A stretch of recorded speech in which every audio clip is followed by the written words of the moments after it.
Hi there. Welcome to the Morning Minute. Let's get started together.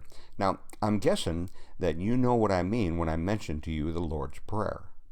But let me remind you that Jesus provided those words in response to his disciples asking him to teach them to pray.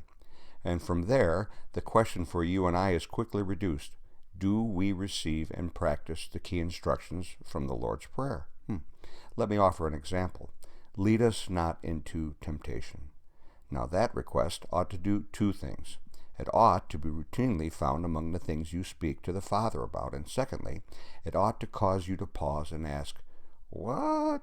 Why would Jesus teach us to ask God not to lead us into temptation? Is that to say then that without that request, that God does in fact lead us into temptation? Does it mean that he walks us directly into the traps and schemes of the evil one?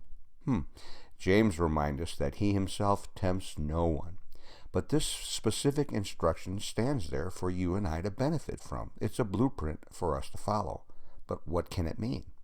What can it mean but that in speaking this request, I demonstrate that I am mindful of my earthly surroundings, that there is a host of unseen enemies arrayed against the cross, that I'm not just cruising along life and life for myself, but that I am living in a war zone among creatures of a very different, very powerful, and very malignant created order.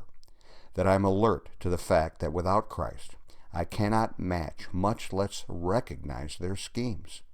That when I pray, lead me not into temptation, I am saying, please, heighten my awareness against thinking about and doing that which defiles the Holy Spirit within me. Have you prayed today that God might bind the strong man in your life? That God might protect you and keep you alert to the traps and temptations of the devil? What are you waiting for?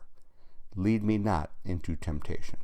That's my thought for you today from Restart Church. Thanks so much for tuning in, and may the Lord bless you as you go.